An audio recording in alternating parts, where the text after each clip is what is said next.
We welcome you all to a discussion on Axis Bank's financial results for the first quarter of financial year 2021. As the world continues to grapple with the unprecedented pandemic, global economic prospects continue to remain uncertain. The COVID crisis in India also continues to worsen apace. Forecasts of a contraction of India's financial year 21 GDP are clustering around 4 to 5%, the first time a contraction of this magnitude since 1980. Inevitably, this will result in multiple challenges across almost every sector of the economy and lead to weaker economic and consumer confidence. Government, including states and RBI, have responded with a broad spectrum of countermeasures.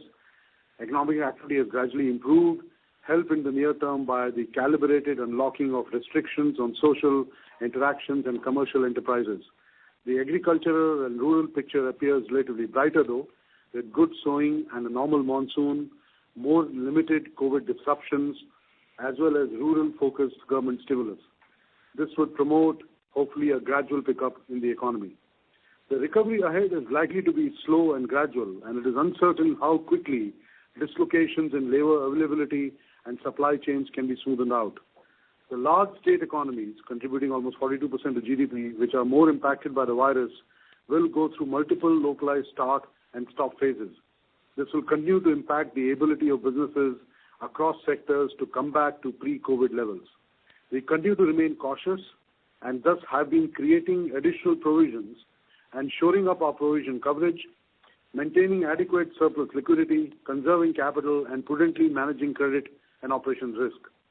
In response to the COVID-19 situation, we have fine-tuned our GPS strategy and launched various initiatives to ensure we are well prepared and are among the earliest to capitalize on the opportunities that present themselves. We have initiated around 20 projects aligned to our GPS framework, but with more near to medium-term outlook. These projects put conservatism and sustainability at the core to drive profitable growth within appropriate risk frameworks. We continue on our journey of being a more prudent and conservative franchise. This is demonstrated through our actions quarter after quarter. During the current quarter, we have done the following three things to continue to move the needle. One, changes in accounting policies related to fee recognition. Second, increase in provisioning on standard investments, red flagged accounts, and COVID-related provisions. And third, conservative stance on interest recognition for net interest income. With these changes, we believe we are now at the conservative end of accounting choices. The aggregate impact of the aforementioned changes on quarter one financial year 21, PPP and PBT and PAT is rupees 307 crores, rupees 660 crores, and rupees 513 crores respectively. Puneet will later in the call explain these changes in further details. In these uncertain times, our balance sheet strengthening continues. The cumulative value of provisions, additional plus COVID-19, aggregates to over 6,898 crores. This number as of March 20 was 5,983 crores, implying 1.56% of our standard loans. Over and above, our provision coverage ratio improved to 75% as of June 30, 2020, from 69% as of March 20.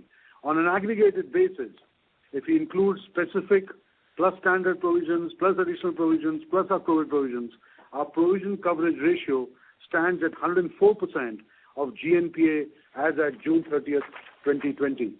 Our capital position is strong and the bank is well capitalized with a capital adequacy ratio of 17.47% and CET1 of 13.5% as on June 30th, 2020. However, we continually evaluate various capital raising initiatives from time to time for our business. We have an enabling resolution from our board, pending approval from our shareholders, that will allow us to raise funds over the next 1 year. During the quarter, we have continued to strengthen our management team. On the retail side, Sumit Bali has joined us as the head of retail lending, and Ravindra Rao has joined the Axis family as head of collections underwriting. On the wholesale side, we have DK Das and Vivek Gupta joining us to lead our government coverage group and wholesale banking products group, respectively. With this, let me now offer a brief synopsis of Axis Bank's Quarter 1 Financial 21 results. Our operating performance is steady, with NII recording a healthy growth of 20% year-on-year. The bank has made progress on its cost optimization initiatives, with cost to assets declining from 2.09% to 2% quarter-on-quarter. Our net profit adjusted for one-time changes provisions is up 19% year-on-year. I would also like to touch upon the trend in fee income this quarter. The bank's total fee income in quarter 1, financial year 21, was down 38% year-on-year. Almost 60% of the decline was due to lower processing fees on retail loan disbursements, which were down 74%, and card fees down 53%, impacted by lower new card issuance-related fees and interchange income. Other fee items which also got impacted are service charge waivers pursuant to regulations, cash management fees, and syndication fees. We have been focusing on building granularity across our different fee-generating businesses, both in the wholesale and retail segment. Some of the benefits are visible, as even in this environment, there were certain fee line items which grew on a year-to-year basis. The top segments are insurance, distribution fees, merchant forex income and transaction banking, and retail digital banking fees. Though retail remains a major contributor to fees, we are seeing signs of momentum build up in several wholesale and transaction banking segments. Our deposit book remains resilient and grew by 19% year-on-year and 5% quarter-on-quarter on a quarterly average basis. Our focus on building a stable and granular deposit franchise based on average balances continues to progress well, with healthy growth of 20% year-on-year in CASA and RTD balances, which now comprise 81% of total deposits. The current account deposits grew by 8% year-on-year, and we can see granularity building here. Savings account deposits grew by 15% year-on-year, within which retail savings account deposits grew 19% year-on-year, led by high customer engagement that has helped in deepening the balances. The salary and NRI segments within savings deposits grew by 26% and 21% year-on-year respectively. Our focus on premiumization of deposit franchise remains on track. It revolves around increasing the contribution from premium segments by delivering faster growth and deepening existing portfolio while continuing to improve account quality of the non-premium segments. We are witnessing better trends both from a customer acquisition and balance build-up in the premium segments like Prestige and Burgundy Private. The Prestige balances have gone up by 26% year-on-year, while the Burgundy Private balances have gone up by 48% quarter-on-quarter on a small base. Total assets under management for Burgundy stood at 1.56 trillion rupees as at the end of June 2020, which is among the largest wealth management businesses in the country. Last year, we had identified a gap in our savings account segmentation and curated the Prestige segment, which is doing very well. Similarly, our aspirations to provide banking and related services to the ultra-high net worth individuals led us to launch a Burgundy Private proposition, which too has now scaled up well. In a span of around 6 months since launch in December 2019, the portfolio covers over 980 families with assets of nearly 19,000 crores. Our prime segment also grew 19% year-on-year. Our loan book grew by 13%, while including TLTRO investments, it grew by 17% year-on-year. Retail loan book grew 16% year-on-year. Loan originations in April were severely impacted by the countrywide lockdown, and we also prefer to be cautious and increase our risk filters. As the economy started to open up partially, activity started to pick up. May was 3.4 times April, driven by rural, which was up 44%, and June was 3.2 times that of May. Rural grew by 30%. Overall demand in smaller towns and regions is recovering faster as compared to metro and urban cities. However, activity levels in the economy still remains below pre-COVID levels. Our June 20 disbursements in home loans and personal loans were 68% and 37% of last year, clearly reflecting the incremental growth coming from the secured book in line with our strategy. One of the important strategies for the bank is the Deep Geo project, which is an asset-led strategy for the bank in semi-urban and rural geographies. June rural disbursements were at 90% of last year levels. Corporate loan book, including TLTRO, rupees 18,000 crores, grew 26% year-on-year. Disbursements, including TLTRO, grew 62%. Our top 30 loan disbursements during the quarter were spread out evenly over all 3 months, 2/3 of which were short-term working capital loans, 20% related to CAPEX, rest refinancing and general purpose loans. The disbursements were well diversified across sectors. We continue to leverage on our long-term relationship with better rated corporates that has resulted in strong 77% and 13% growth in loans to AAA and AA rated clients respectively. 82% of our outstanding loans now are A- and above. Further, we have added 52 new relationships during quarter 1, spread across strategic clients, large corporates, mid-corporates, MNCs, and government coverage group. We continue to deepen our relationships across our wholesale banking and are seeing the benefits of our One Axis strategy playing out. We have a penetration of 9 or more products or services across our top corporate relationships. On our government business, we won many mandates, and our market share in GST payment collections has now gone up to 10% as on June 20 from 7% last year. On the SME side, we have been cautious in growing the book in the last couple of years and are entering this challenging period with a much de-risked book. It is 88% secured by hard collateral and 91% self-funded, with 76% of outstanding being working capital loans and 55% qualifying for PSL lending. The book is also very well diversified across 35 sectors and 120 SME centers spread across the country. The book was down 7% as the overall utilization rates of working capital limits remain low. As of 30th June 2020, we have sanctioned nearly rupees 1,330 crores under the ECPLS scheme, with 80% of our SME plus the small business banking book being eligible for the scheme. During the quarter, focus has been on further strengthening the risk framework and driving collections while deepening relationships through liability and transaction banking products. We have reviewed and optimized our overseas operations in line with the overall corporate strategy. We are consolidating the services related to corporate banking, trade finance, treasury, and risk management solutions through our Dubai, Singapore, and GIFT City branches. Overseas operations in Hong Kong, Shanghai, and Colombo are in the final stages of closure, while winding up of our UK subsidiary operations has been initiated. Overseas corporate loans stood at 14% of corporate book, wherein we primarily deal with top Indian corporates and quasi-sovereign entities. Our asset quality is improving as reflected in lower BB plus NNPA book, which declined to 2.2% from 2.7% quarter on quarter, and provisioning coverage, which went up to 75% from 69%, showing an improving trend. Puneet in a section later will give you further details. We have made considerable progress on our digital banking strategy.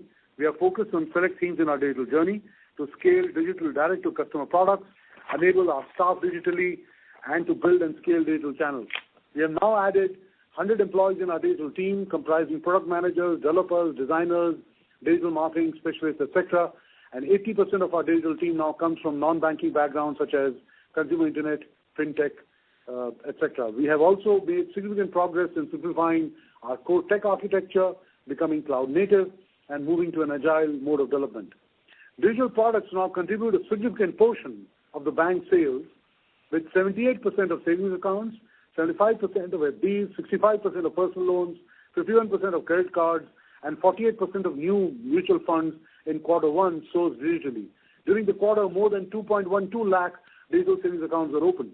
We have launched a video KYC-based full-power digital savings account that can be opened instantly and provide access to 250 plus services online.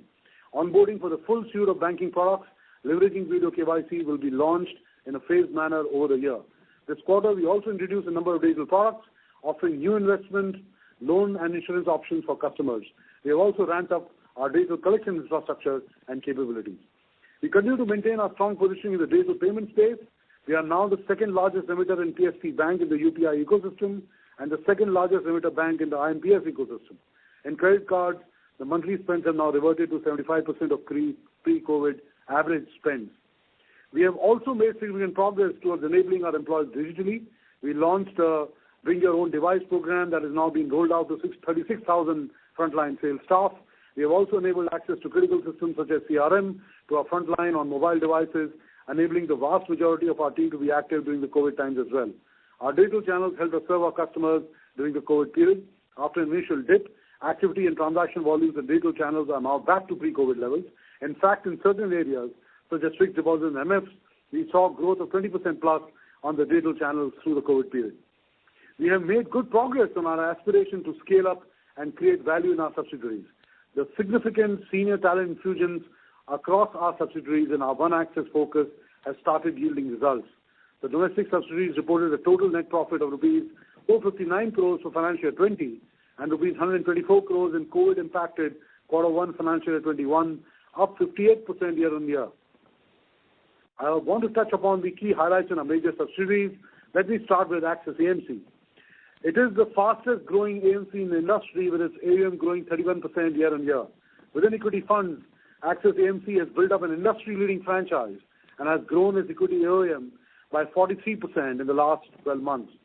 Current AUM market share is now 5.5%, up from 4% at the end of June 19. client folios are up 50% to 6.4 million in last 1 year. Monthly SIP book has almost doubled in the last 15 months. Financial year 20 PAT was at 121 crores. In the first quarter of this year, they made 39 crores. Axis Securities, it has moved to being a full-service broker from discount brokerage model earlier last year and is focusing on building an advisory model. It has one of the highest mobile adoption rates in the industry, with over 75% of the volumes coming from mobile in the first quarter 21. 45% of the clients traded through Axis Direct mobile app. Total profits for the subsidiary last year was 16 crores. In the first quarter, they have made 35 crores PAT. Axis Finance, we are following a conservative provisioning policy in Axis Finance in line with our conservative stance. We have stepped up provision charges sequentially, which is up 26% quarter on quarter in ECL on our entire loan book. It includes 14% increase in provision charge on standard assets and 37% increase in provision charge on stage 3 assets. We have provided for 100% on accrued interest on stage 3 accounts till March 20.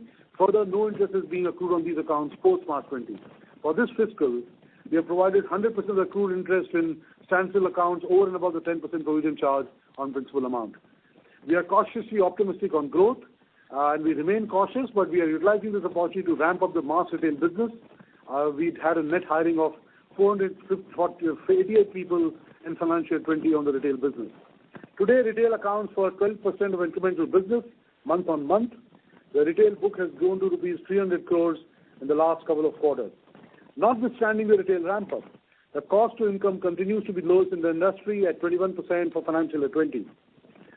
We continue to have a higher CAR at 25% as on 30th June 2020. Just want to say that the Morat numbers for Axis Finance for both Morat 1 and Morat 2 are at 7%, which we believe is one of the best across the NBFC sector. The IGAP for financial year 20, the PAT was 193 crores. For the first quarter, it is 32 crores. Puneet will provide more details on the additional provisions which we have made.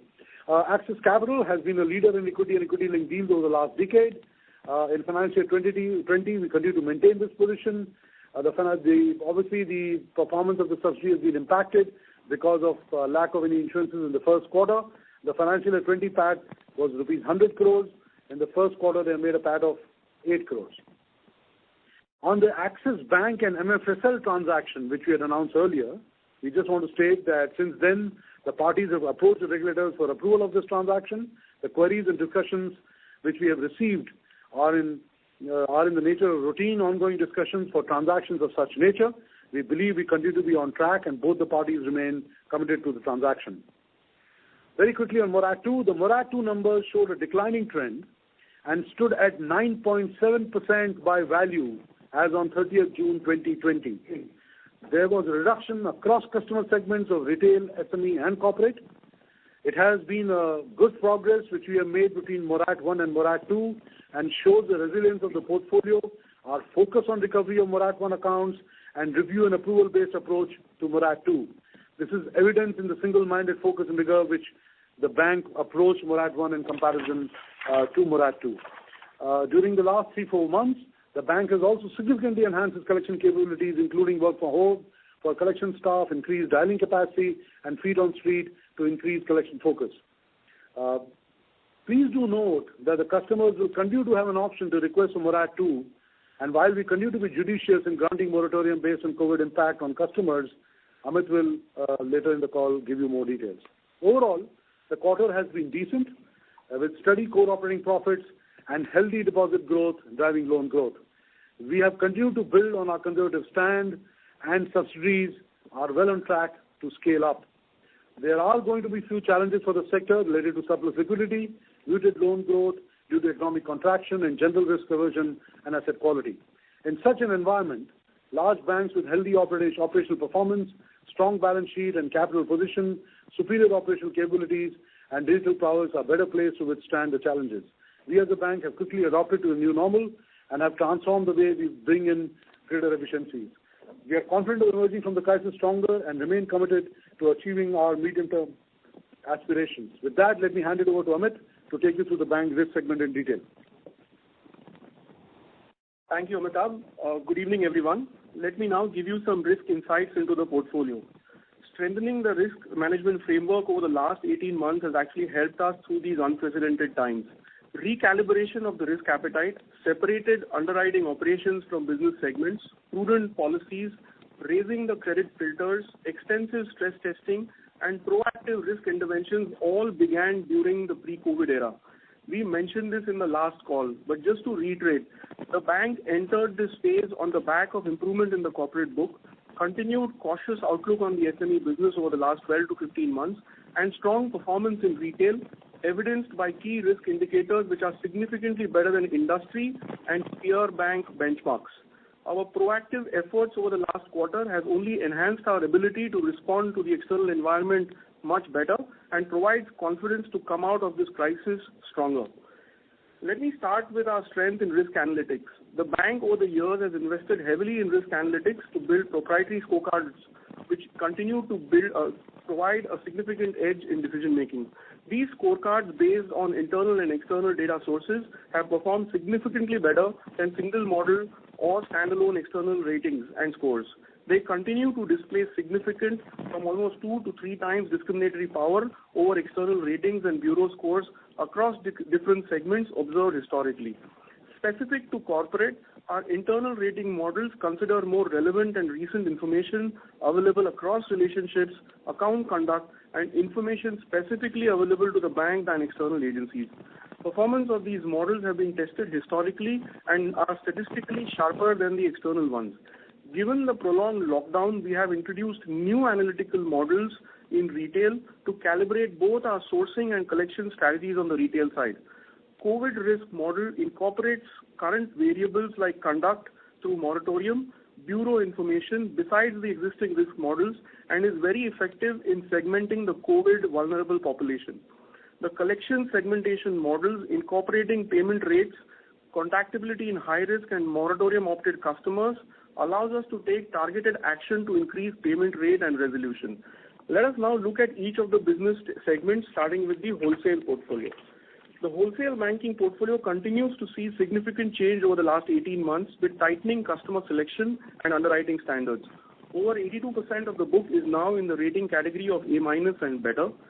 95% of the incremental advances in the last 12 to 15 months were in the A- and above rating category, with 75% in the AA- and above category. We have reduced our concentration risk in the portfolio with exposure to top 20 borrowers as a percentage of Tier 1 capital now standing at 102%, which used to be over 110% in FY19. We continue to have a strong customer connect through this period to assess the impact of the crisis on the businesses, ensure recovery of moratorium 1 if they have availed it, and have a clearly defined strategy for each of them. Moving on to the commercial banking portfolio, which is basically the SME business, we continue to maintain a very cautious approach in this business, primarily due to the difficult operating environment over the last 12 to 15 months.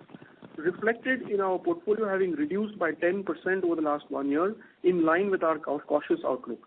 87% of this book is SME 3 or better, which is the equivalent of A- rating. 88% of the portfolio is secured and balance is supply chain finance with linkages to large and well-rated corporates. This portfolio is very granular in nature with average ticket size of around 3.5 crores, spread over 35 broad sectors, and geographically well diversified in over 120 locations across the country. The proprietary EWS, which is the early warning signals model, has been enhanced with new conduct and cash flow monitoring variables given the COVID environment to monitor the COVID impacted portfolio much more closely.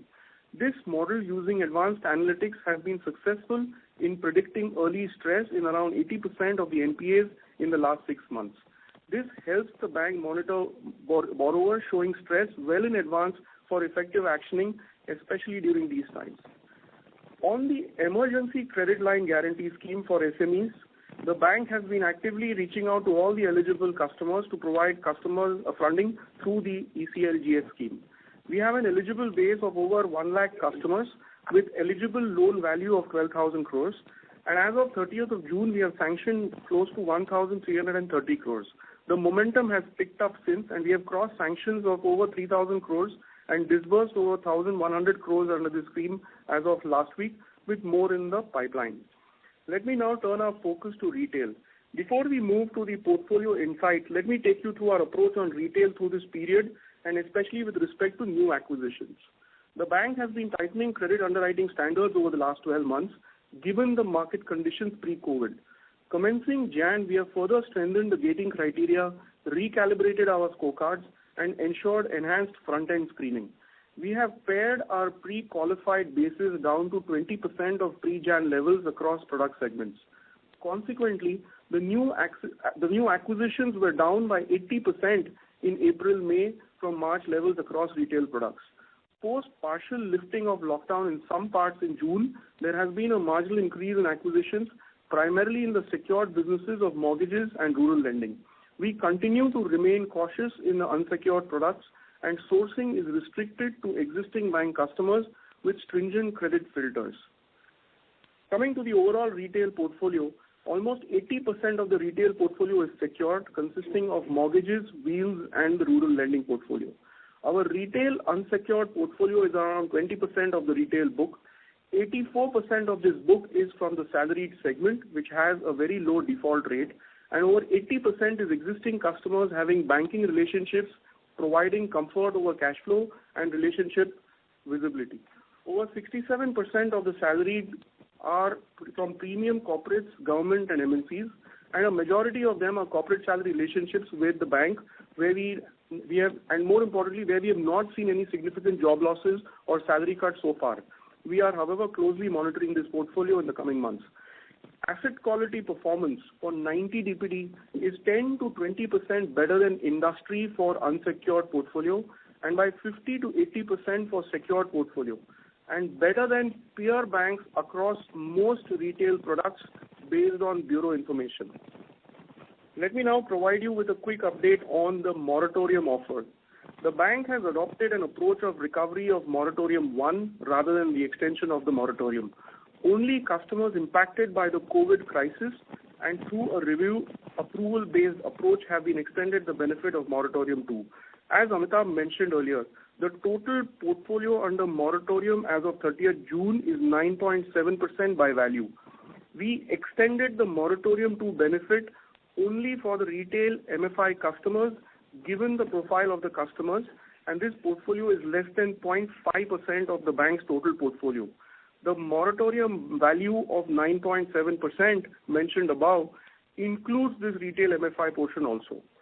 Just to give you some color around the moratorium, 90% of the customers in moratorium 2 are common from moratorium 1 across all the segments.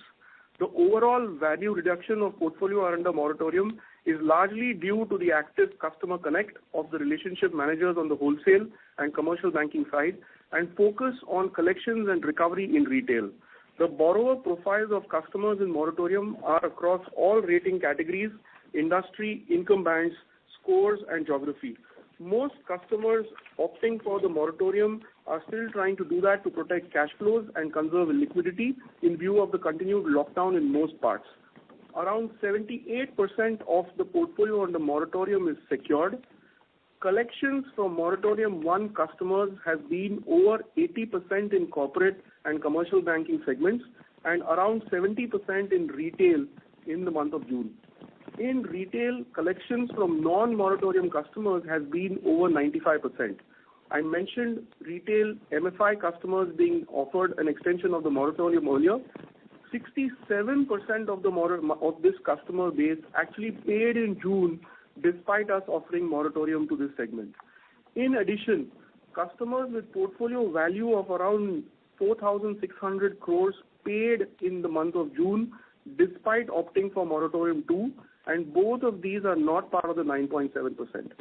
While the overall values have come down significantly as of June, we continue to offer this benefit to customers till August as per the guidelines, and customers may actually opt for this benefit in the coming months in view of the lockdown extensions and continued uncertainty. Let me now also give you some insights into collections. We have significantly beefed up our collections infrastructure over the last 12 months, more so in the last quarter itself. We have added capacity, which includes reskilling sales teams, and we now have a 8,000 member strong team on the field collecting. Over and above this, we have close to 1,500 agents working from home in a secured environment making customer calls. This is an area we will continue to invest in. We have also enabled digital and contactless collections, and these contribute to 25% of the unsecured recoveries, which has been a big differentiator during these times. On resolution rates, we have seen early bucket resolution rates reach 60 to 70% of pre-COVID levels, while recoveries from written-off accounts in June have already reached 60 to 65% of pre-COVID levels and are double of what was recovered in April and May, thus exhibiting pickup in momentum starting June. Collections is a key strength for the bank, and together with extensive use of analytics and digital initiatives ensures that the bank is well poised to manage the challenges ahead. In summary, given the continued lockdown in most parts, it is difficult to ascertain the exact impact on the portfolios. Our portfolio choices made in favor of secured lending in retail and commercial banking, higher rated book on the corporate side, and higher share of salaried and existing bank customers in the unsecured book provide comfort in navigating through this crisis. We will continue to assess the situation and monitor the portfolio very closely. With that, I now hand over to Puneet for the final financials update. Thank you. Thank you, Amit. Good evening, ladies and gentlemen. Thank you for joining us this evening. The salient features of the financial performance of the bank for Q1 FY21 will be discussed by me, focusing on the following 5 areas: the journey of becoming a more prudent and conservative franchise, our capital and liquidity position, growth across our deposit franchise and loan book, operating performance, and asset quality and provisioning. We continue to take actions that enable us to progress on our journey of being a more prudent and conservative franchise and operate in a manner that strengthens our balance sheet on a sustainable basis.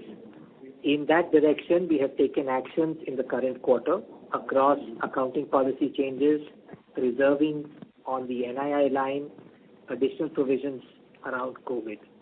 Some of these have a bearing on our reported numbers and comparability to previous quarters. Prudence-driven changes in accounting practices.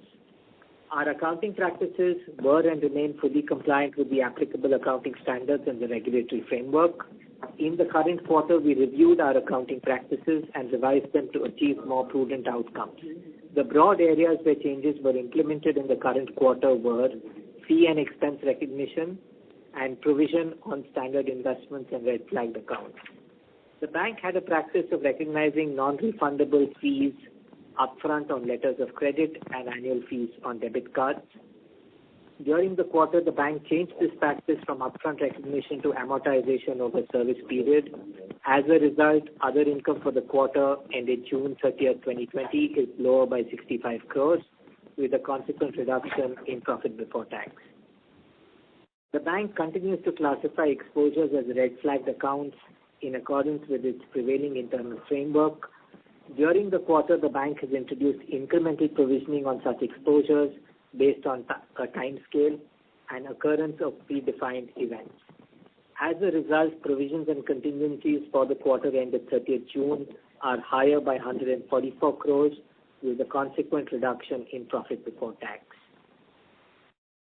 The bank was recognizing net depreciation and ignoring net appreciation within a class of investments in its profit and loss account in accordance with the RBI guidelines. During the quarter, the bank has made 2 changes to its practice of recognizing depreciation and investment. The first change, the bank has elected to recognize net depreciation on each class of investments under the residual category of others, i.e. the category where we record mutual funds, PTCs, security receipts, etc., without availing the benefit of offset against another class of investment within the same category. To explain this better, illustratively, gains on mutual funds are not offset against, say, losses on PTCs. For standard investments classified as weak based on the bank's internal framework, the bank has elected to recognize net depreciation on such investments without availing the benefit of set-off against appreciation within the same class of investments that is permitted by RBI. As a result, provisions and contingencies for the quarter ended 30th June are higher by 209 crores with a consequent reduction in profit before tax. NII reserve. We have reserved derecognized interest in the quarter towards various items, including but not limited to future derecognition. I emphasize and reiterate that this reserving has been done on income on standard assets. I repeat, standard assets earned during the quarter ended 30th June 2020. This has impacted our NIM percentage by 5 basis points for the quarter. The cumulative negative impact of the aforementioned accounting practice changes and NII reserves for Q1 FY21 on operating profits was 307 crores and on PBT was 660 crores. I will guide you to look at slide 53 in the investor presentation that shows the performance for the quarter with and without accounting changes and NII reserves for ease of comparison. COVID provisioning. The bank has made an incremental provision for an amount aggregating 733 crores towards COVID risks during the quarter. With this, the bank, as of 30th June 2020, carries an overall COVID provision of 3,733 crores, of which only 659 crores is required for exposures that are under moratorium at 30th June 2020. While I will discuss in detail our reported operating performance after factoring the aforementioned accounting policy and practice changes, in the later part of my commentary on the results, on a like-for-like basis, our performance is as follows. Net interest income YOY grew 22%, on a sequential basis grew 4%.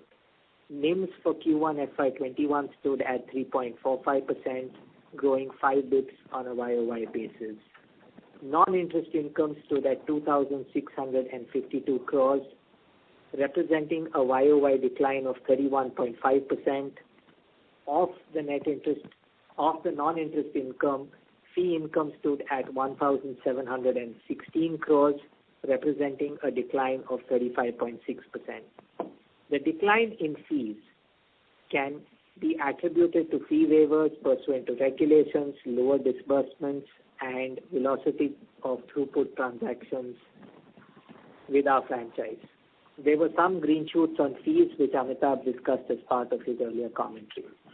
Operating expenses to average assets ratio on 30th June 2020 stood at 1.99%, lower by 9 basis points on a YOY basis and 10 basis points on a sequential basis. Cost to income ratio as of 30th June stood at 36.9%, lower by 241 basis points on a YOY basis and 887 basis points on a sequential Q1Q basis. Core operating profit grew 9.3% YOY and declined 1% on a Q1Q basis. PAT grew by 19% on a YOY basis. Our capital adequacy is comfortable, and we remain and carry adequate liquidity buffers. We believe this places us in a strong position in uncertain times. Our overall capital adequacy ratio stood at 17.47% as of June 30th. Same period, June 2019, our capital adequacy was 16.06%. Our CET ratio is at 13.5%, up from 13.34% as of March and 11.68% as of June 2019. We've accreted 141 basis points and 182 basis points to our capital adequacy and CET1 on a YOY basis. During the quarter, we maintained surplus liquidity, which is reflected in the average LCR ratio, increasing from 113% in the last quarter to 120% for this quarter. The excess liquidity that we carried along with our product mix change has impacted our NIMs for the quarter adversely by 9 basis points. Towards the end of the quarter, in light of the outlook on funding availability, we reduced our excess liquidity. Our excess SLR stood at 26,640 crores. Our deposit book has remained resilient, growing 16% YOY in line with our granularization strategy, our retail term deposit grew 27% on a YOY basis. We consciously degrew our corporate term loan book by 2% on a YOY basis. Our focus was and continues to remain on quarterly average balances instead of month-end, because that reflects the strength of the franchise. The total deposits on a quarterly average basis grew 19% YOY and 5% on a sequential quarter basis. Our CASA balances stood at 41%, similar on a YOY basis and a Q1Q basis. If you decompose the growth in our deposits, then on a quarterly average balance basis, SA grew by 15% YOY, 5% Q1Q. Our current account balances grew 8% YOY and were flat Q1Q. Combined, CASA grew 13% YOY and 4% Q1Q. Our retail term deposits grew 27% YOY, 7% Q1Q.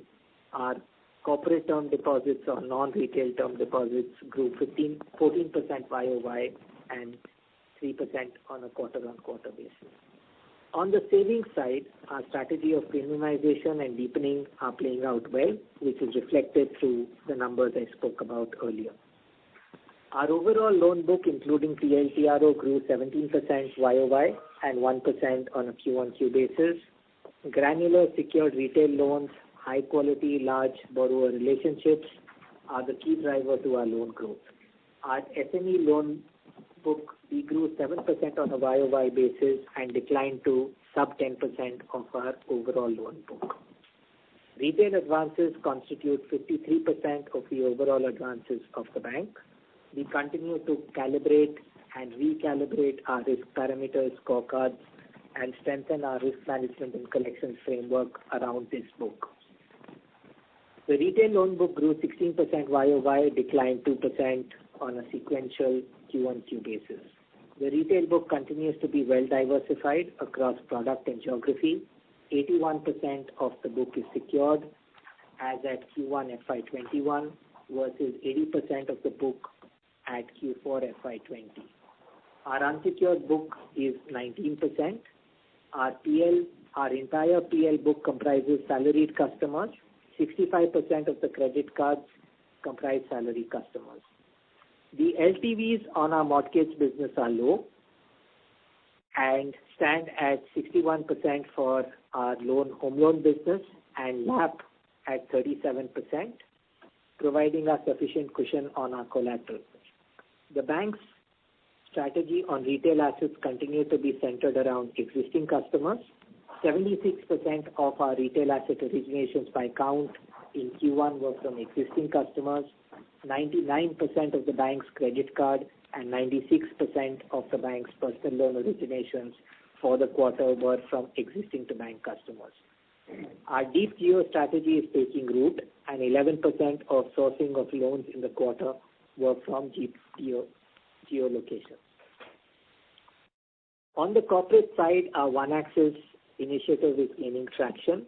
Overall corporate book grew by 16% YOY, 1% Q1Q.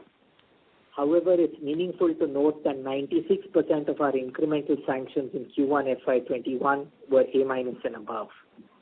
37% of our book is for a tenor less than 1 year. Our total standard fund, non-fund and investments outstanding to NBFCs is only 23,658 crores. 83% of the same is rated A and above, and none of them have been granted moratorium. Our MFI book stands at 5,097 crores as at June 30th.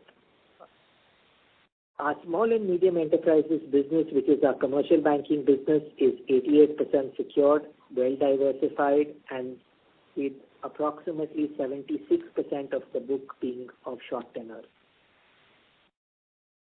91% of this book is self-funded.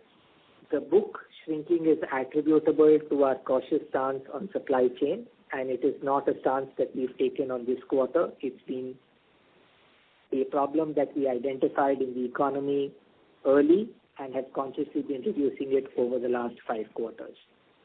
Reported operating performance. In this section, the numbers that I read out will be comparable on a reported to reported basis. Our operating profit for Q1 FY21 is 5,844 crores, flat YOY and Q1Q. Our PAT for the quarter stands at 1112 crores, i.e. 1,112 crores. Our NII was 6,985 crores, representing a YOY growth of 20%. NIMs were at 3.40%, flat on a YOY basis. I have previously explained the sequential drop in NIMs of 15 basis points attributable to 5 basis points for prudence-related changes and 9 basis points for surplus liquidity and product mix. Non-interest income comprising of fee, trading income and other income was 2,587 crores, declining 33% on a YOY basis. Fee income stood at 1,651 crores, declining 38% on a YOY basis. The decline in fees is attributable to fee waivers, lower disbursement velocity, and throughput of transactions.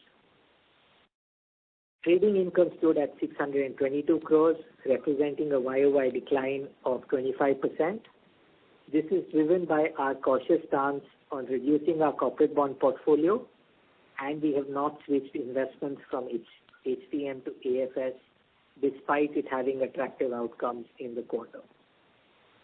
We have made progress on our cost initiatives that we discussed on our previous call. Operating expenses stood at 3,728 crores at June 30th, representing a YOY decline of 2%. On a sequential quarter basis, costs have declined by 25%. Operating expenses to average assets ratio on June 30th stood at 2%, lower by 8 basis points same period last year. Credit costs for the quarter were 2.26% as compared to 2.06% for the quarter ended June. It's important to note that the credit cost for the current quarter is impacted by the improvement in our PCR. That impact represents 1.09% of our credit charge for the period. We have incrementally taken higher provision on net slippages. We've provided close to 90% on our net slippages for the quarter in the quarter itself, and risk-based classification of our exposures to NPA. And I'll cover that as part of our asset quality review. The bank's NNPA and fund-based BB and below book as a percentage of total customer assets improved by 110 basis points from 2.2% at June 2020, down from 3.3% that we reported in June 19. Sequentially, the improvement is 50 basis points from 2.7% as at March 20.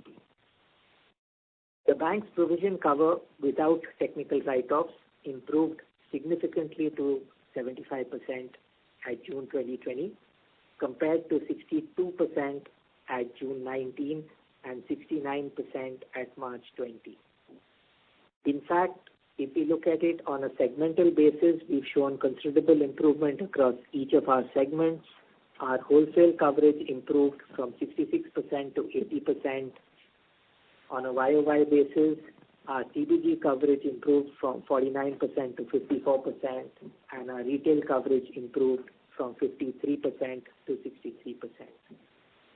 We've provided segmental disclosures of gross, net, NPA and PCRs on slide 35 of our investor presentation. Slippages for the quarter is an important number. Gross slippages for the quarter were 2,218 crores, dropping 54% on a YOY basis and lower than Q4 by 43%. Of the gross slippages in the quarter, 21% of the gross slippages for the quarter were considered as NPA based on credit and risk assessment criteria and not basis the 90-day DPD aging. Further, on this judgmental downgrade to NPA, we've created 100% provision on these assets. Other than this, 42% of the slippage related to a single group. We have created 100% provision on the said group in the current quarter. Net slippages in the quarter were 1,610 crores. The bank made provisions aggregating to 92% of the value of net slippages within the quarter. I must state that slippages for the quarter are not reflective of a normal quarter due to moratorium, and one will have to wait for slippages and asset quality performance to be viewed in the context of further regulatory forbearance or moratorium outcomes. Overall, our balance sheet strengthening continues. During the quarter, we reserved 1,028 crores on standard assets under various heads.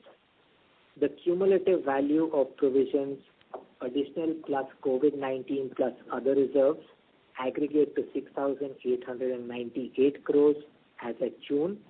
This number was 5,983 crores as at March. Our standard asset coverage ratio, including the aforementioned provisions, has nearly doubled from June 19. Our number at June 19 was 0.80 crores, currently stands at 1.56 crores. 0.80% now stands at 1.56%. On an aggregated basis, specific plus standard assets plus additional provisions plus COVID provisions, our provision cover stands at 104% of our gross NPA as at 30th June against 75 in June 2019. Our BB book. During the quarter, our BB and below fund-based, non-fund-based and investments book declined marginally from 10,996 crores in March 2020 to 10,753 crores in June 2020.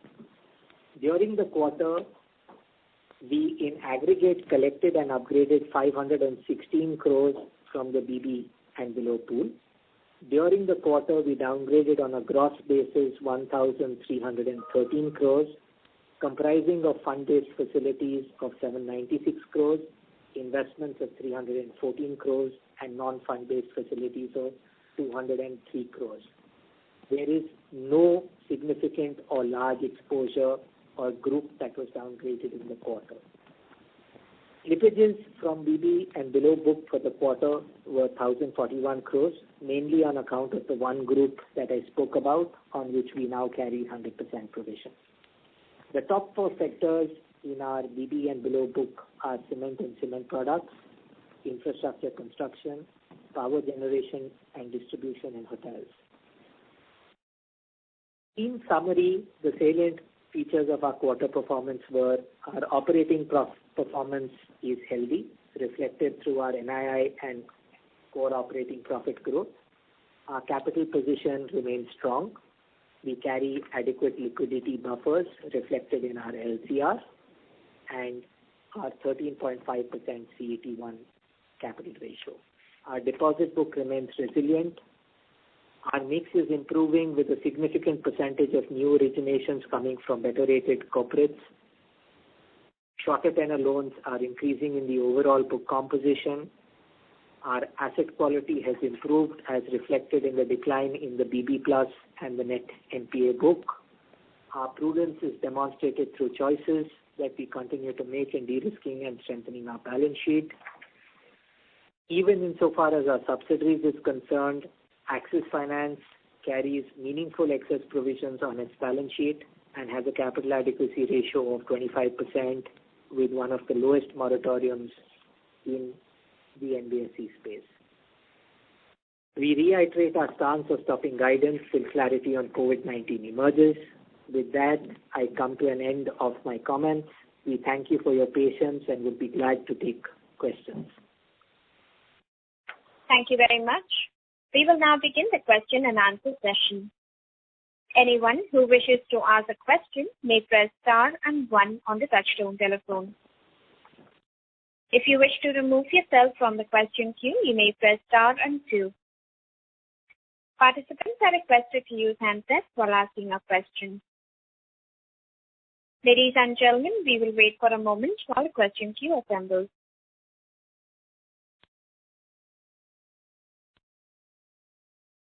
The first question is from the line of Mahrukh Adajania from Elara Capital. Please go ahead. Yeah, hi, congratulations.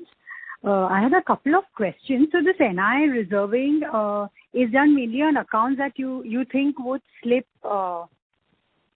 and would that be a one-time thing? So, like I said, the reserving on NII has been done on standard assets.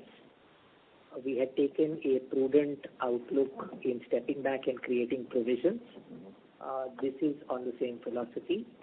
It is not attributed to specific assets, and consequently, it is on a portfolio basis. Okay, but it would be largely one time. We will continue to evaluate this as we move forward. Like I said, as part of my early comments, we are on a journey of being more prudent. This is one of the steps that we've taken, and we will continue to reassess this on a go-forward basis also. Okay, and I just wanted one clarification. You said that 4,600 crore were paid in June, and that is not included in the moratorium, right? That is what you said.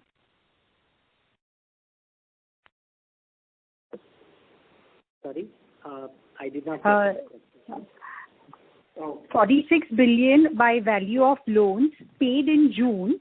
Was that or wasn't that part of the moratorium?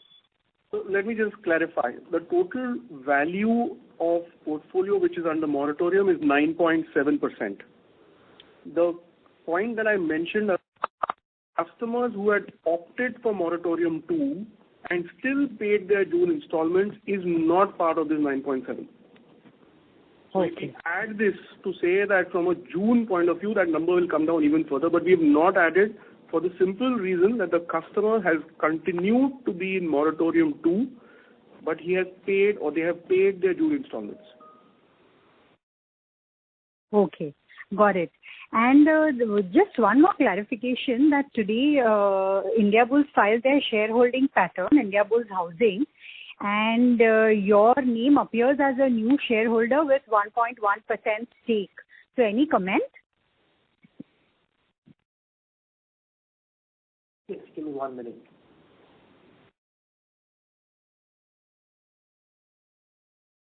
So we are a professional clearing member of the F&O segment of the National Stock Exchange.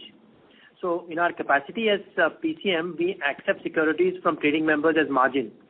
So in the said capacity, among other shares, Axis Bank has accepted Indiabulls Housing Finance shares as margin from its trading members. So as of today, that holding is now 24,687 shares of Indiabulls Housing Finance. So it is only what we have received as margin and not as primary shareholders. I'm sure you know that this is now changing from 1st August. SEBI has made some changes to rules. These shares will no longer come through our account, but rather will be pledged to us as we go forward. So we have no holding. Axis Bank has no holding in Indiabulls. Okay, got it. That helps. Thanks a lot. Thank you. The next question is from the line of Kunal Shah from ICICI Securities. Please go ahead. Yeah, congratulations for good set of numbers. So just as you highlighted, maybe from Morat 1 to Morat 2, in fact, we have reviewed all of them, and only where there was a need, we have considered that. But would there be accounts, wherein there would have been a delay or something, and which are currently not even the part of NPL, but we suspect that there could be stress out there. So maybe something in, say, SMA1 or say SMA2 or even SMA0, what would be those accounts, or how much would that quantum be? So, like I mentioned, Kunal, the bank has adopted an approach on recovery of moratorium 1. So, as far as we are concerned, if a customer has opted for the moratorium 2, then the recovery efforts doesn't happen on moratorium 2 customers. The recovery efforts only continue on moratorium 1 customers, and wherever we would like to believe that this customer has requested for a moratorium, and based on our criteria around the fact that he's been impacted by COVID, we would offer him that moratorium. Otherwise, normal collections and recovery efforts will continue. And from a pure number point of view, I think I mentioned that during the my opening remarks, wherein close to collections from the Morat 1 customers has been over 80% on the corporate and the commercial banking side and 70% on the retail in June. So effectively, this is a collections and recovery efforts on all of those customers unless we look at them for moratorium.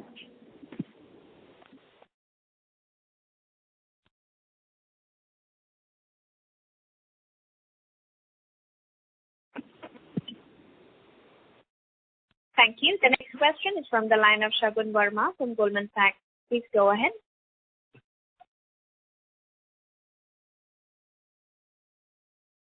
Shagun Verma from Goldman Sachs, your line is in the talk mode. You may go ahead with your question. Yeah, hi, this is Rahul here. Good evening, everyone. Just again, continuing from the previous question on the moratorium.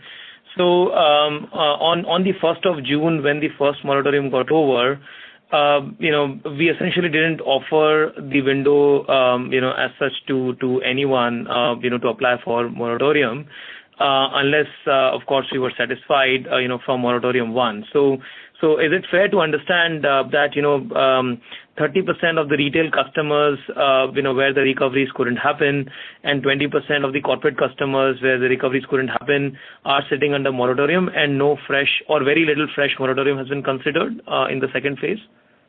No, that's not right. Let me just clarify that. So the way it worked was that moratorium 1 ended on May 31st. 1st of June, the second moratorium started.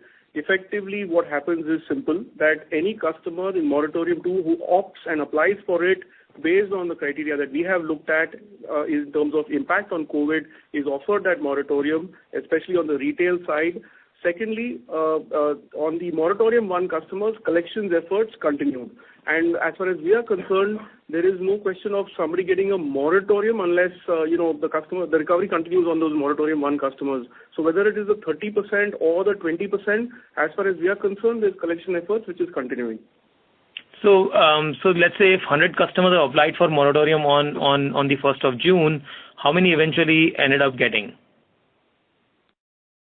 So if you are asking the question as to how many customers are common customers, 90% of customers are common between moratorium 1 and 2. No, so the remaining 10% would be, let's say, if that absolute number is, let's say, 100, what would be the denominator? Because as I think is a prudent policy, you adopted, an approval-based mechanism wherein only if you are satisfied, you would give a moratorium. So what would that number be, denominator? I mean, how many applications you would have received for a moratorium and how many got approved is essentially the question I'm asking.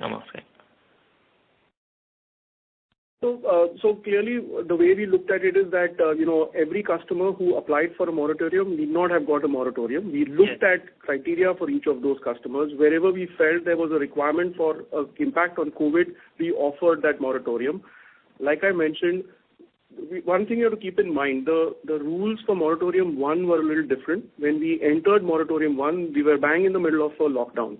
In moratorium 2, a large parts of the country have opened up, and to that extent, some amount of economic activity has started. And hence, it was important for us to ascertain, and this will happen through a customer connect between all the relationship managers of the wholesale and the commercial banking teams, specifically on the wholesale and CBG side. Only after assessing the requirement of impact of COVID were these moratoriums offered. And that's the way we've been kind of focusing on collections and recovery of moratorium 1 rather than looking at extension of those moratorium just because the customer asked for it. Makes sense. Thanks a lot, Sachin. The other question is on the early bucket movements.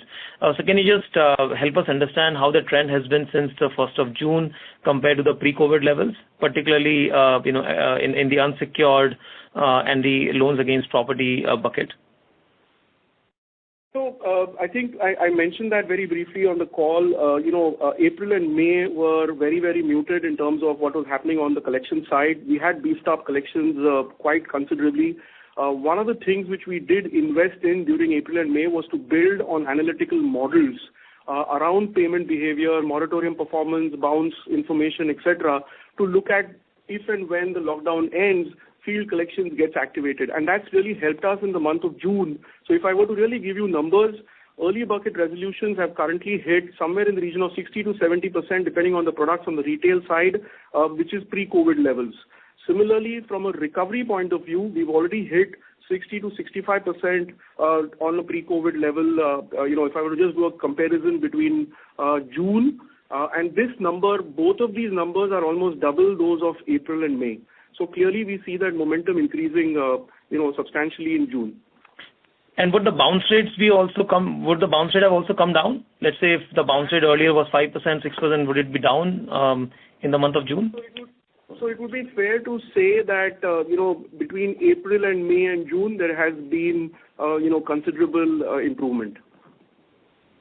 But not back to the pre-COVID level, essentially. It's still some way to go. Not yet back to the pre-COVID levels. Got it. Thanks a lot, Sachin. Really appreciate it. Thanks a lot. Thank you. We would request participants to limit your question to 2 at a time. Should you have a follow-up question, please rejoin the queue. Thank you. The next question is from the line of Vishal Goyal from UBS. Please go ahead. Hi. Thanks for the opportunity.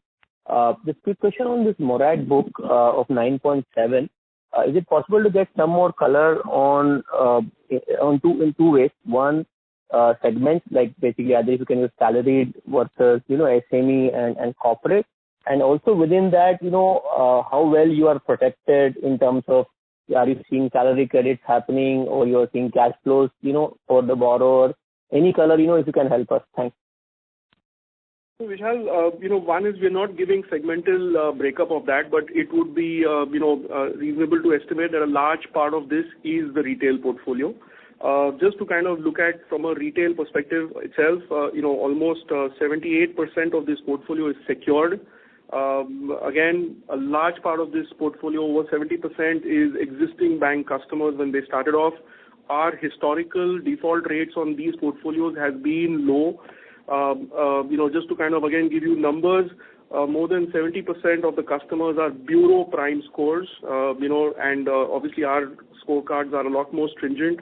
If I look at specifically on the mortgages side, which is where again a large part of this moratorium in retail is the mortgages between home loans and LAP, nearly 80% of the borrowers are in ready properties, which reduces the construction risk.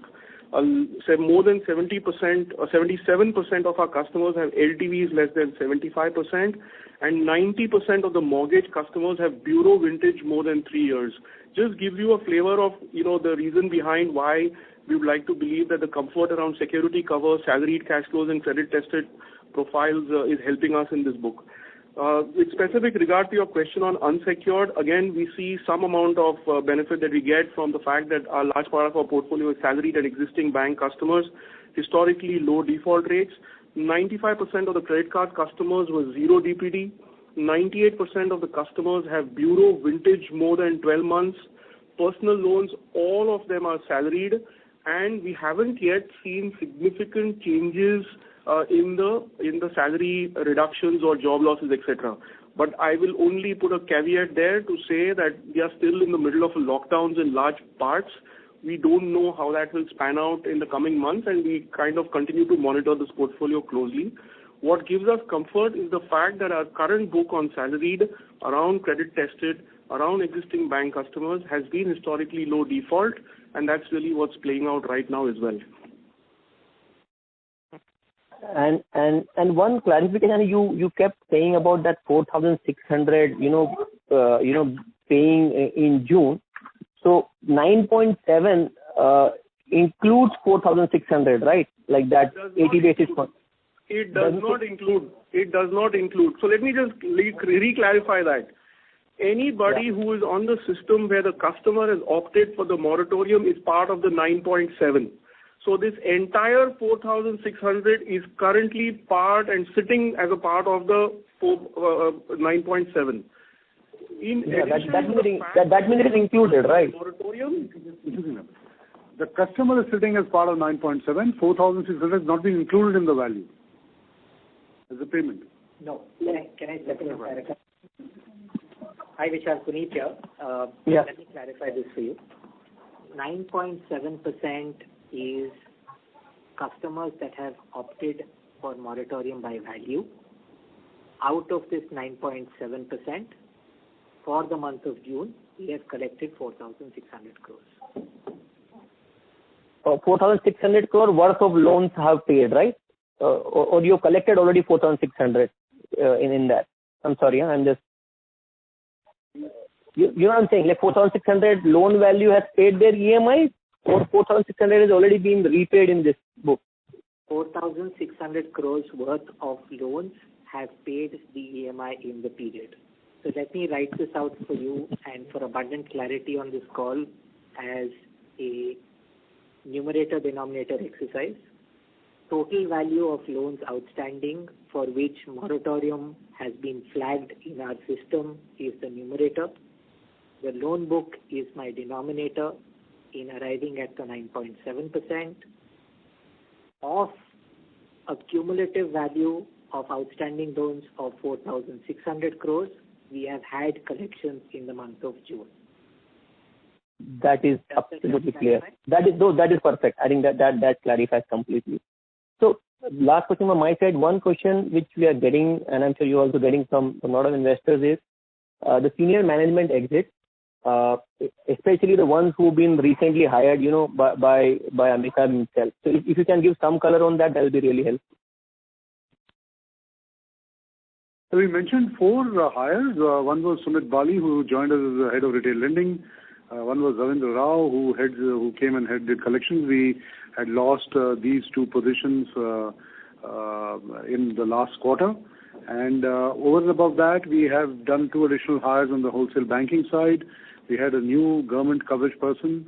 The existing government coverage person is no longer with us, and he's DK Das, who comes to us from TCS. And then we have Vivek Gupta, who's joined us as head of wholesale banking products, who has joined us from ANZ Grindlays.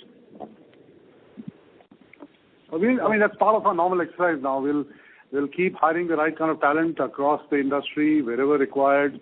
If we believe that adding them to our set of senior management will allow us to reach our strategy faster. So that process will continue. You will continue to hear Axis Bank adding to this bench strength if and where necessary. So that's regular exercise for us now. Sorry, maybe I can take it offline. Amitabh, I think the question is that why people are leaving. I am sure you have a lot of ability to hire people, but what is causing people going out? Is it is it that too much pressure that they can't handle, or there are some other personal reasons for them? You're giving me answers already in your question. So no, I don't think it's nothing to do with that. I think in some cases we have had some very specific personal issues, and people had to find or look for other alternatives because of some specific personal issues they might have. In some cases, people have moved out because they have found an alternative or an opportunity outside which they thought could potentially be bigger in the long run. People have worked and served Axis for a long period of time. Yes, obviously, with the strategy which we are driving, there is additional pressure, and there is also a clear movement in Axis on meritocracy and transparency. And in the process, some people will align to it, some people might not align to it, some people will be asked to go. You will have all those combinations there. And we will be relentless in pursuit of our strategy, and we continue to hope that people will continue to get aligned to it. And if some people are not able to do that, we might end up losing some people. So that's part of normal corporate life. We need to get used to it. Our only good news is that we have now enough bench strength and we can absorb some of these people leaving now. And that does not change the momentum, that does not change what we intend to do, and that does not change our ability to hire also. So I guess it's part of normal corporate world we live in. Thank you. I would request Mr. Goyal to rejoin the queue. The next question is from the line of Udit Gadia from Khazanah National. Please go ahead. Hi. Thank you for the opportunity. In the last call, management had mentioned that based on stress testing, that we don't see the need for the capital at that moment. Subsequently, we saw approvals to raise capital, and we have been very aggressive in comparison to peers in creation of the contingency provisions coupled with the conservative accounting policy. So do we foresee significant stress in our loan book? So as far as capital is concerned, in my remarks, I was quite categorical that we have taken a resolution and we keep evaluating the need to raise capital at any point in time. That's exactly, and that's all that we're going to say. Our provisions are based on what we see in our stress models and what we know today. We also have continued to emphasize that we will continue to move the needle on being conservative, and that journey continues. Your specific question was, are we seeing some stress, and because of that we are making those provisions? No, we are making provisions at a generic level. We can see that as and when the moratorium is lifted, in spite of the fact that our moratoriums have come down materially, that there are a lot of people in terms of value who have taken moratorium, and it is important for us to be cautious. So no, we are not seeing any specific stress which we are not sharing with you. And just to repeat what we said in the last call, we also made a statement that based on our stress models which we have shared with our board, our current capital continues to be sufficient to manage through the crisis, and that stance remains. So I'm giving you all kinds of answers and all kinds of inputs.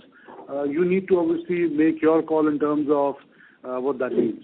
But this is all the data we can give to you at this point in time. Got it, understood. Thank you. Thank you. The next question is from the line of Akalp Gupta from ICICI Prudential Life Insurance. Please go ahead. Yeah. Hello. Good evening, everyone. My question is again, with regard to the moratorium. So you mentioned that, our collection is close to, let's say, 70-80% of the Morat 1 clients. So my question is, what about the remaining 20-25% where, we aren't able to collect? So are these clients whom we aren't able to reach, or, they aren't able to pay? And so would it be a fair judgment to say that, let's say, 20-25% of the Morat 1 clients, so that comes to around 4 or 5% of the overall book, this is a particularly sticky NPA kind of a book? Would that be a fair assessment? So no, that's not true. The reason why I say that is because if you look at the profile of those customers, it is across all rating bands, it is across all bureau scores, it is across all industries, it is across all geographies. I gave you a color of some of the customers who are lying in that Morat book. Clearly what we see is that the easiest thing for us is to give and offer the moratorium. What we are doing is the difficult thing, which is to ensure that we do collections and recovery from those customers, and that approach is something which is a marked difference from the approach in Morat 1. And that's the reason why, if you see, what we are currently focusing on is purely collections and recovery efforts. Yes, they are linked to the external environment in terms of the economic lockdown, some of these industries taking time to recover, some of the shopkeepers taking time to come up, open their shutters. So all of that is reflected in what's happening on the ground. And as far as we are concerned, our collections and recovery efforts continues even for those customers where we have not given the moratorium.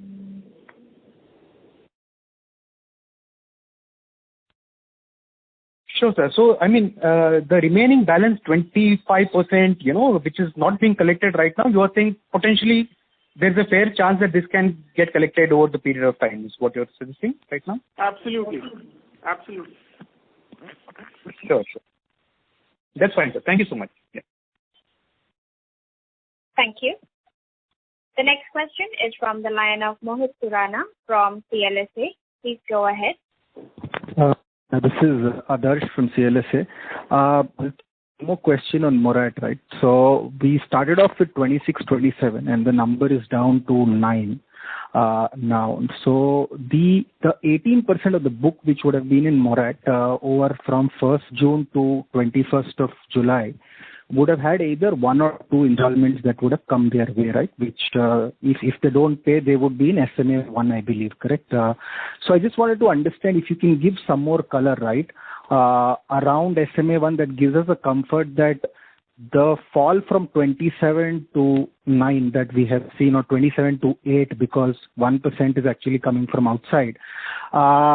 These guys, most of them have paid, because most of them would have either got at least 1 installment to be paid in June, or many of them would have actually got 2 installments because we've completed like 20 days of July. So if you can give some color, it will really help to kind of bridge the gap between the 26-27 that we had and where we are. So this 17-18%, all of it was just cautionary, and they are relatively safe customers.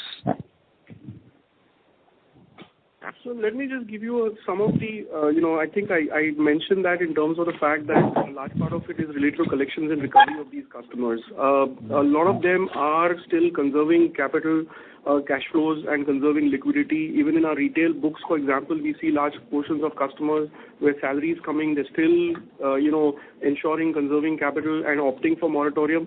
We are being a little careful with offering some of these customers moratorium. So from a collections and recovery of the balance portion, and I think I mentioned that earlier as well, is that as far as we are concerned, if the customer is not impacted by the COVID crisis, we will continue and collect and recover from these customers.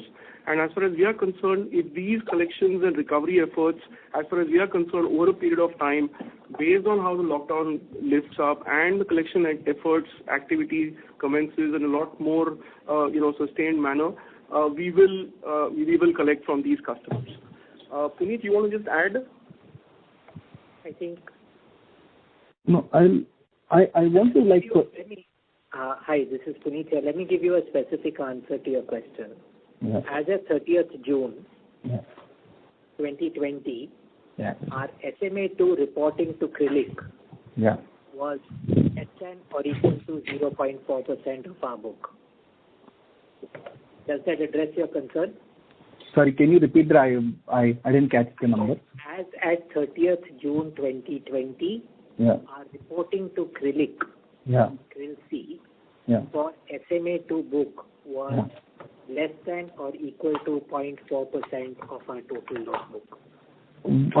Puneet, what will really help in this case, because June would have been only 1 month, would be pre-COVID SMA1 to pre-COVID like Feb or December SMA1 to SMA1 in June end, right? Because by, you started for 18% of the book, the payments, if you're not in morat, started only in June, right? So essentially you could have got tested only you could have been due maximum for 1 month, right? At best, for example. So SMA1, any sense, that will be more useful than SMA2 in this case.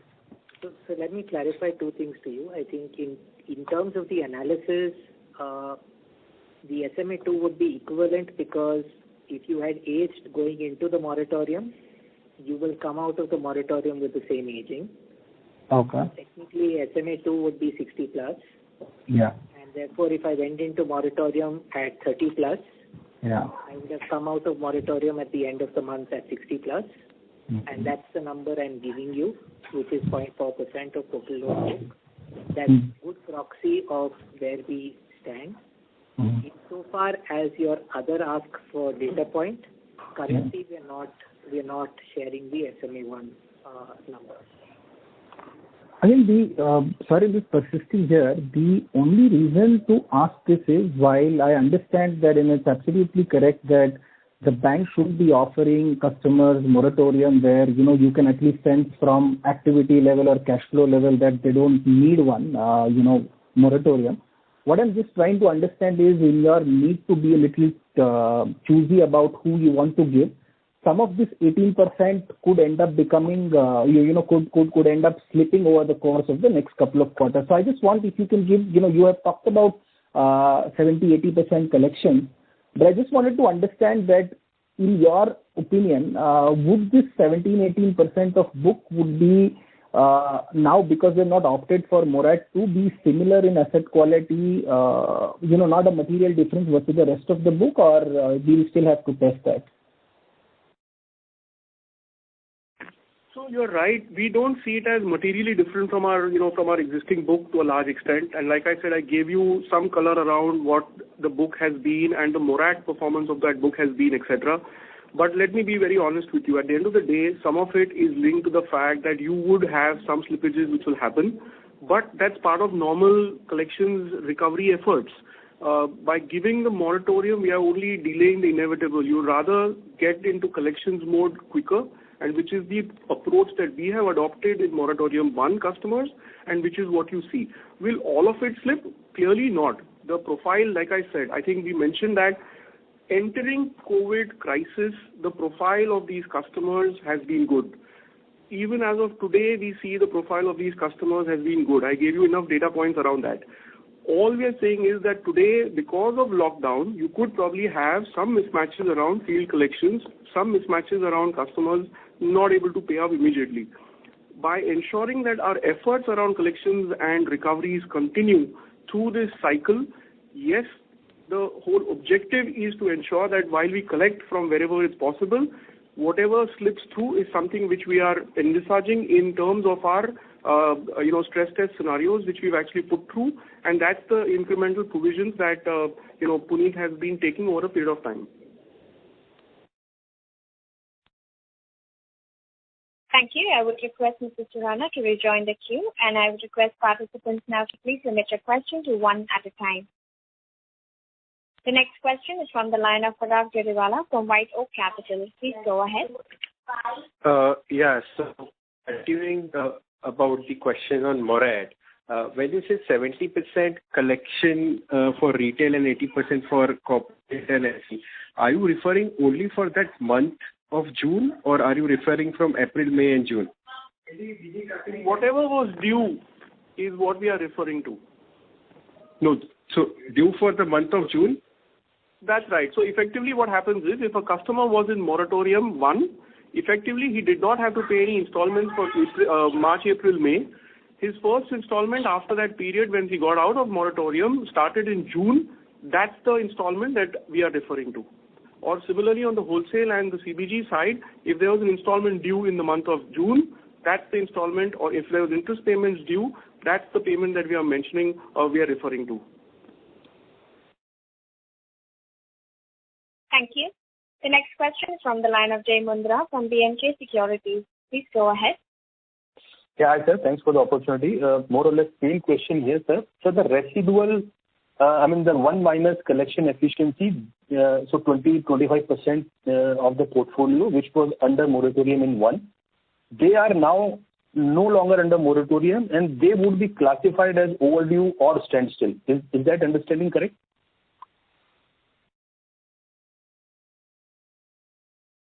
Accounts that are not in moratorium will continue to age as per normal process, like all accounts did even prior to moratorium. Thank you. The next question is from the line of MV Mahesh from Kotak. Please go ahead. Hi, just one question to Rajiv. Rajiv, you could just give us some color on how are you now looking at the balance of the corporate portfolio in terms of stress? Because you continue to see high slippages on that front. Thanks. So what we've been guiding investors towards is the BB book, which I think Puneet and team have put together, I think on slide 34 or 35. That gives you a good indication on where the risk sits at this point in time, which is I think a little over 10,000 odd crores. And in percentage terms, that's really come off at this point in time. Sorry, just to clarify that, see the problem which we have is that the book remains constant, but what comes in and goes out of the book remains very high, making it harder for us to understand that book in the first place. See, the way that this actually works is that the BB book is in a sense a live organism. So yes, there will be some stuff coming in, there will be some stuff going out, and there will be some stuff which is going to get upgraded / repaid as well. But on a net basis, when you're thinking about the portfolio on an incremental basis, that is the overall pool that you should be looking at. Thank you. The next question is from the line of Dhaval from Jefferies. Please go ahead. Yeah, hi, this is Prakhar. Just wanted to check with you, this Morat number of 9.7, is it like to like with the 25 to 28%, or the definitions are now wider than that one?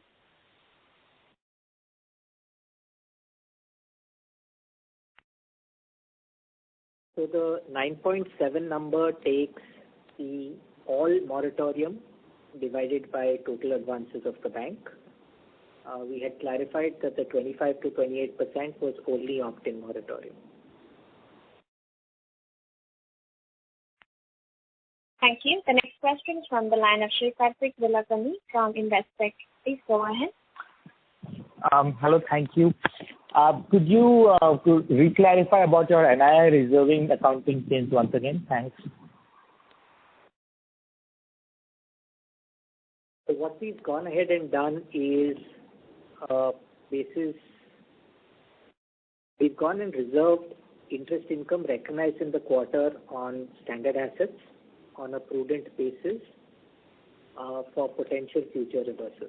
So that's what we've done insofar as the NII reserving is concerned. That NII reserve will cover items like interest on interest, would cover future derecognition, contingencies, etc. It's a prudent provision that we have gone ahead and made insofar as reversals that may occur in the future. Would it be fair to say that this would be product categories where the interest rates are unusually high, like maybe an MFI or credit card, or is it across the board all products? Thanks. It is on the Axis Bank loan portfolio. It is not targeted to a particular product or a particular loan or a particular customer category. Thank you. The next question is from the line of Nilanjan Karkar from IDFC. Please go ahead. Hi, Rajiv. Going back to an earlier question, what you want us to focus is the BB book. The problem is, the flows keep on, there are flows which keep on from the, let's say, the BB book. That I think is the problem one, because the numbers are still fairly large. Can you clarify how should we look, or rather, would you want to talk a little bit about the BB book itself? So I think a couple of quarters ago we had guided that we thought that this book would sort of wind down sooner than later, but because of the fact that the situation is what it is, we had actually guided that this BB book, both in terms of number as well as in percentage terms, will continue to be where it is for longer rather than shorter period. So I think we will have to wait through some of these conversations that we've been having around moratorium and how the book will behave post moratorium. But fundamentally at this point in time, I would continue to guide you towards BB book. I can add to what Rajiv is saying. What we are definitely seeing is that the size of exposures which are getting into BB are, forget about the amount, the total amount, but the size of exposure per borrower is definitely coming down slowly, gradually. That is the trend one is definitely seeing. Okay. Thank you. The next question is from the line of Pranav Tendulkar from Rare Enterprises. Please go ahead.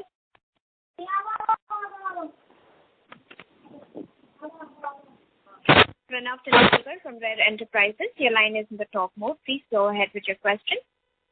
Hi, thanks a lot. Congratulations on reduction in moratorium. So could you just elaborate how many percentage of people who were denied moratorium are not paying or are not current?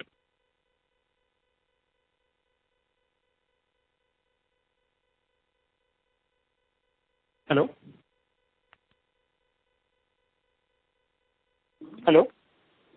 Yeah, sorry. So you're saying how many customers were denied moratorium have not paid? Is that what your question is? Correct. So out of say 27% that was previously, and 90% of them have continued. So remaining customers that were obviously out of moratorium, right? So out of those who are out of moratorium, that are not present in current or previous moratorium, are not paying or are not current as of June 30. Yeah, so the way we look at that number is that when we started off at a 70% number, that number will keep coming down, the 30% will keep coming down gradually as collections continues, right? So while we start off with 70% having paid moratorium one, the balance 30% over a period of time will start reducing that number given the collection effort which is happening on the ground. Which is why the emphasis that I've been laying around the fact that instead of giving moratorium for those customers and happily sitting in that moratorium book, we are focusing on collections and recovery. Whatever doesn't get collected or recovered as per the normal DPD movement, we will ensure there is provisions which will happen based on the normal accounting regulatory provisions required. And that's really the approach that we have taken to moratorium 2. And I think Puneet clarified that in terms of the movement of all of that. Thank you. The next question is from the line of Nitin Agarwal from Motilal Oswal. Please go ahead. Yeah, hi. Thanks for the opportunity. I have one clarification to ask for. Like this Morat 2, you said that 90% customers comes from Morat 1 and then probably 10% if I take the same loan value also, then it got added. So had this one, probably this 9.7% number could have come down to approximately around 6.5. Is this a right assessment? And how do you differentiate in terms of a probability of default between Morat 1 and Morat 2? Do you think the Morat 2 customers can be rated better than Morat 1? So let me just we didn't catch your question entirely, so I'll just repeat it for our understanding. Your question was in two parts. The first part of your question was, is Morat 2 customers of better asset quality than Morat 1? Right. And your second part of your question was that if we considered the 4,600 crores of customers on which we have been able to collect, will the percentage drop from 9.7 to 7.6, which is a computation that you have done? No, sorry. So what I meant was like because this number at 9.7, this includes 90% from Morat 1 and then 10% got added. So our original number of Morat was around 28. So if I work with 90% of that, assuming the same loan value, then probably 3% further reduction could have happened from the Morat pool. So I'm just asking this because the range that we are now looking at is very small, like it's now come down to single digit. So if we can get this, like what the Morat 1 number can have come down to 6, and is there really a case, as I asked, to have that these Morat 1 customers can be relatively more risky than Morat 2? Right. So let me clarify the math for you. When we say 90% of the customers in Morat 2 are in Morat 1, if I were to round up the 9.7% to 10% only for ease of mathematics on the call, 8% of the 10% would be from Morat 1 and 2% of the 10% would be from Morat 2. Okay. And on the second part? Sorry? On the second part, in terms of how do you rate these customers, differentiate between them and their perceived quality? So I think, we answered that initially, but just to kind of reiterate, like I said, there are a whole host of data points around that in terms of the credit performance of some of these customers, the profiles of these customers, the fact that a large part of this book is salaried, the large part of this book is secured, backed by property collateral, credit-tested customers. Let's take for example, on the mortgages side, which is a significant portion of the retail book under Morat 2. I mentioned a large part of that book, 80% is ready properties, so the construction risk doesn't exist there. 77% of the customers have LTVs which are less than 75%. 90% of these customers are with bureau vintage of more than 3 years with good scores. So a large part of these customer profiles are good customer profiles. And that's really what we would like to believe is holding the portfolio in terms of where we stand. Also, just to kind of give you a data point, a large part of the moratorium mirrors the portfolio in terms of existing to bank customers and salaried customers, where traditionally we've had low default rates on the retail side. The wholesale and the commercial bank book has dropped dramatically. It's a very small percentage of the new Morat 2. Thank you. Ladies and gentlemen, due to time constraints, that was the last question. I now hand the conference over to Mr. Puneet Sharma for closing comments. Thank you, ladies and gentlemen, for taking the time to join our quarterly results call. We appreciate your time and patience and the questions that you've asked. Abhijit would be happy to engage with you if you have any future questions. Thank you. Have a good evening and stay safe.